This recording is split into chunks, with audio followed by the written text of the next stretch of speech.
ஆண்டவரே, இதோ இந்த காண வேண்டியது கூட கர்த்தாவே, இந்த வார்த்தை ஆண்டவரை ஸ்தோத்திரிக்கிறையா, இந்த நாட்களில் ஸ்தோத்திரிக்கிற ஆண்டவராய் இயேசு கிறிஸ்து 40 நாள் உபவாசித்தீர் ஆண்டவரை ஸ்தோத்திரிக்கிற அந்த வழியிலே நடக்கும்படியாக எதற்காக இந்த உபவாசம் ஆண்டவரை ஸ்தோத்திரிக்கிறையா? ஓ என் தேவன் உபவாசித்து சாத்தானை எப்படி வார்த்தையினால் நீர் கடிந்து கொண்டீர் என்பதற்கு தகப்பனை நீர் முன் உதாரணம் வைத்திருக்கிறீர் ஆண்டவரே. அதற்கேற்றபடி ஒவ்வொருவருடைய மனக்கண்களின் இருதயத்தை தொடுபடியாக இந்த அதிகால வேலையை தகப்பனே உங்க தங்க பாதத்தை மலர் பாதத்தை ஹalleluya முத்தம் செய்து ஸ்தோத்திரிக்கிறேன் நல்ல பிதாவே. ஆமென் ஆமென் ஆமென். மத்தேயு 4:2 இரவும் பகலும் 40 நாள் உபவாசம் ஹalleluya இருந்தார் என்று சொல்லி நம்ம கேட்கிறோம். ஆண்டவராய் இயேசு கிறிஸ்து 40 நாள் உபவாசிக்கிறார். அந்த உபவாசம் எப்படிப்பட்டதான உபவாசம் என்று பார்க்கும்போது சோதரிக்கிறேன். ஆண்டவர் வானத்தை பூமியை படைத்த சர்வ வல்லவருடைய சோதரிக்கிற வல்லமையினால் அவர் வந்து உபவாசிக்கவில்லை.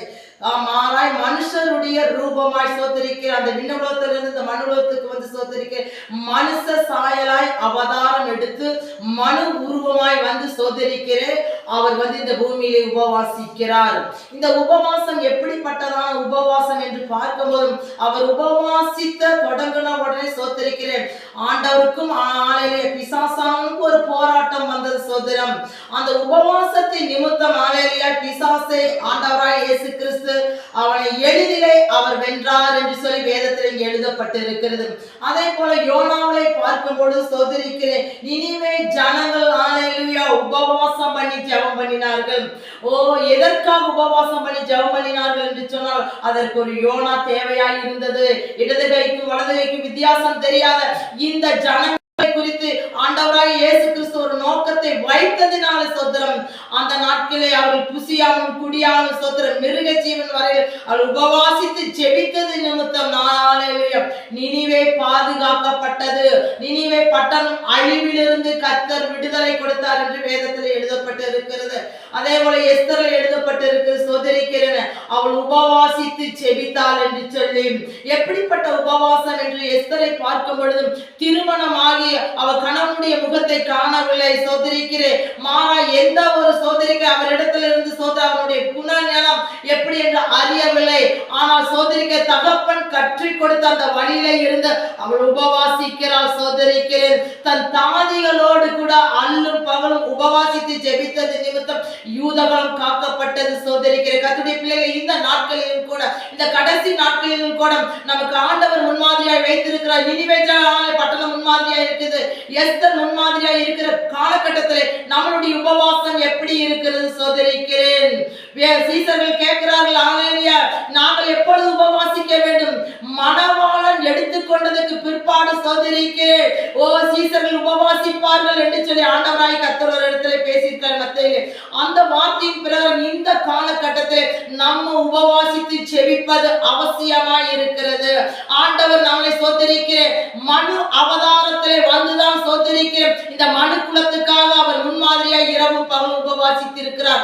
அப்ப நம்மளும் உபவாசிக்கிறதுக்கு தேவன் ஹalleluya உன் பலவீனத்தில் என் பலன் ஹalleluya பூரணமாய் விளங்கும் என்று சொல்லுகிறார். நமக்குள் ஜெபாவி அதிகரிக்க கர்த்தர் செய்வார்.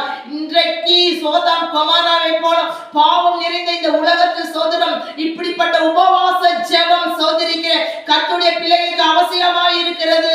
சபைகள் கூடி ஜெபிக்கிறது அவசியமாய் இருக்கிறது சோதரிக்கிற இந்த நாட்களில் எழுப்புதலை காணும்படியே ஜெபம் பண்ணி கொண்டிருக்கிறபடினா இப்படிப்பட்ட உபவாசம் சோதரிக்கிற தேசத்திற்கு அவசியமாய் இருக்கிறபடினா ஓ கவிழ்க்கப்பட்டதான நினிவே அழிக்கப்பட்டதான சோதாம் குமாரா இப்படிப்பட்ட நாடுகள் காக்கப்பட வேண்டும் என்று சொன்னார். நமக்குள் ஒரு உபவாசம் தேவையாய் இருக்கிறது கர்த்தருடைய பிள்ளைகளே. இந்த கடைசி நாட்களிலே நாம் உபவாசிக்கும் போது சோதரிக்கிறேன் இந்த ஹalleluya 2025ஆம் ஆண்டிலே நாம் பெரிய ஒரு அறுவடை ஆளர்களாய் இருப்போம். பரலோகத்துக்கு ஆட்களை சேர்த்துவதற்கு கர்த்தர் ஹalleluya இந்த நாட்களில் நம்மை ஒவ்வொருவரை பயன்படுத்தும்படியாக கர்த்தர் தாமே பெரிய காரியத்தை செய்து இந்த வார்த்தை கொண்டு ஒவ்வொருவரை ஆசீர்வதித்து அப்படியே கர்த்தர் வல்லமையாய் எடுத்து பயன்படுத்துவாரா என்று சொல்லி நான் ஜெபிக்கிறேன். நூராதா சாந்த ரபுல ரதிக பரிசுத்த ஆவியானவரே நீ சொன்னீர் மாம்சமான யாவர் மேலே ஆவியை ஊற்றுவேன் என்று. அந்த பரிசுத்த ஆவியானவர் இந்த நாட்களில் ஊற்றும்போது கர்த்தாவே ஒவ்வொருவரையும் அனலாய் மாற்றுங்க ஆண்டவரே. உபவாசம் எப்படிப்பட்ட உபவாசம் சோதரிக்கிறேன் ஆண்டவரே. 40 நாள் நீர் உபவாசித்தீர் ஆண்டவரே. அந்த அனுபவம் ஆண்டவரே சோத்திரம். எஸ்தர் உபவாசித்தால் யூத குலமே காக்கப்பட்டது. சோதரிக்கிறையா, ஓ அழிக்கப்பட்டதான ஜனங்கள், நினிவே ஜனங்கள் ஆண்டவர் உபவாசித்தார்கள். ஆண்டவருடைய இருதயம் திசை திருப்பப்பட்டது. அப்படிப்பட்ட அனுபவத்துக்குள்ள ரினியாந்தர பௌதரவ சமல ரிதியக்கர பௌதரவலவா ஆவியானவர் நடத்தும்படியாய் ஜெபிக்கிறேன். கர்த்தருடைய பிள்ளைகளை ஆண்டவரே, சபைகளெல்லாம் எழுதி பிரகாசிக்கட்டு கர்த்தாவே. நீர் பெரிய காரியத்தை செய்வீராக என்று சொல்லி இயேசு கிறிஸ்துவின் நாமத்தில் ஜெபிக்கிறேன் நல்ல பிதாவே, ஆமென்.